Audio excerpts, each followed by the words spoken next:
Assalamualaikum warahmatullahi wabarakatuh. Kali ini saya akan menyampaikan materi tentang adab sholat. Ma'asyiral muslimin rahimakumullah. Sholat itu adalah wajib bagi muslim yang sudah balik dan berakal. Perlu kita ketahui bahwa sebenarnya sholat itu adalah media kita berdialog dengan pencipta kita, Allah Ta'ala. Sarana untuk kita berkomunikasi dengan Allah Subhanahu wa Ta'ala. Tapi banyak orang yang tidak atau kurang bisa menikmati ibadah sholat itu disebabkan karena tidak bisa melaksanakannya secara khusyuk, lebih-lebih tidak memperhatikan apa yang menjadi syarat dan rukunnya. Padahal Allah berfirman bahwa sholat yang dilakukan dengan khusyuk itu bisa menjaga pelakunya dari perbuatan keji dan mungkar. Lah, bagaimana sholat yang bisa menjadikan kita terhindar dari perbuatan keji dan mungkar? Oleh karena itu di sini saya akan menyampaikan kepada kamu semua, boleh dicatat, adab-adab sholat yang bisa mengantarkan kita kepada tujuan daripada sholat itu, yaitu bisa menenteramkan jiwa kita.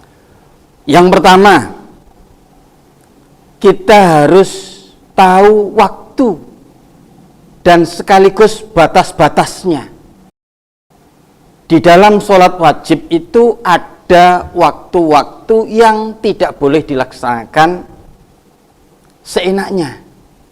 Satu contoh, sholat duhur mulai dari zawalis samsi ila dillasai mislahu.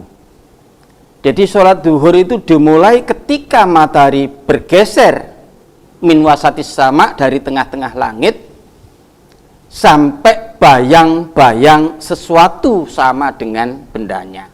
Oleh karena itu ketika datang sholat zuhur, artinya matahari sudah bergeser dari tengah-tengah langit, itu kita harus segera menunaikannya. Jangan sampai terjadi di antara kita santri-santri ketika sudah terdengar azan masih santai-santai, apalagi hanya sekedar cangkruan duduk atau hanya sekedar lihat TV, lihat sinetron. Jadi kalau sudah tahu adzan, segera kita bergegas untuk menunaikan sholat itu. Rasulullah pernah menyampaikan, wahai Bilal, hiburlah kami dengan sholat. Itu artinya Bilal kalau sudah waktunya adzan nang adzano, kemudian kami semua sholat dan akan menikmati betapa nikmatnya sholat itu. Pertanyaan bagi kamu semua, apakah Anda pernah merasakan kenikmatan di dalam sholat itu? Karena di situ kita sedang bermunajat, sedang berdialog, sedang berkomunikasi dengan Allah. Kalau kita tidak bisa melaksanakan seperti itu, maka kita akan tergolong pada orang yang lalai di dalam sholat itu. Ayatnya sudah jelas, wailul lil musallin, neraka bagi orang yang sholat. Lah wis ngelakoni sholat kok disediani neraka. Karena apa? Karena sholatnya lalai.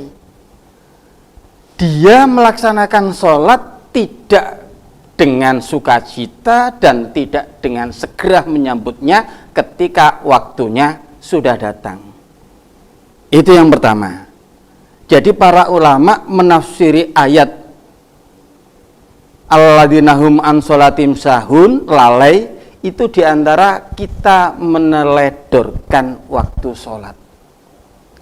Sholat asar gak dilakon-lakoni, nek gak wis srengenge arepe surup. Nah, itu termasuk melalaikan sholat. Itu termasuk orang yang celaka. Yang pertama. Yang kedua, merapikan dan membersihkan tempat sholat. Itu salah satu adabnya. Jadi sebelum kita sholat, rapikan dan bersihkan dari najis-najis yang ada.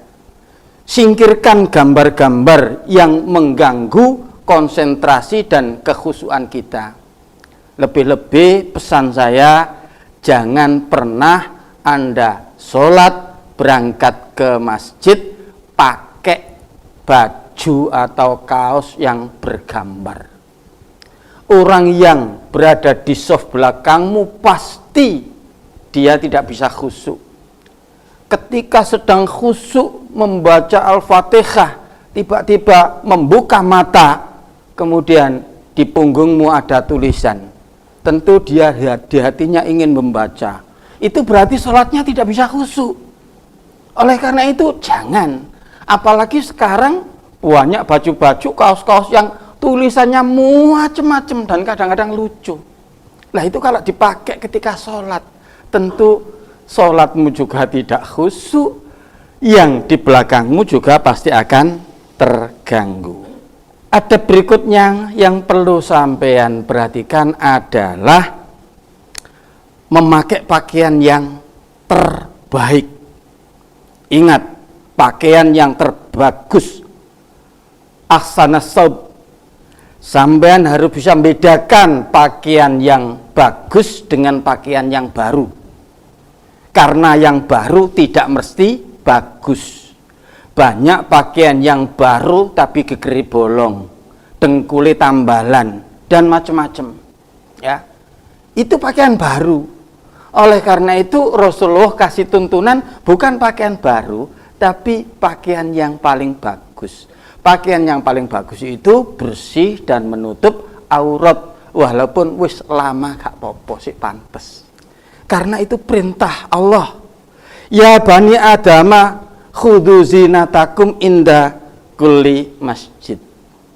Jadi pakailah, wahai anak Adam, pakailah pakaianmu yang bagus ketika kamu berangkat ke masjid. Kemudian berikutnya yang menjadi adab sholat adalah sampean harus bisa menyesal. Ketika sampean tidak bisa melaksanakan sholat dengan baik dan sempurna. Karena inti sholat adalah berzikir. Allah berfirman, waladikrullahi akbar. Zikir kepada Allah itu yang terbesar. Oleh karena itu dunia dalam bentuknya apapun harusnya bisa dikalahkan dengan sholat. Jangan sampai sholatmu yang dikalahkan oleh rayuan-rayuan dunia.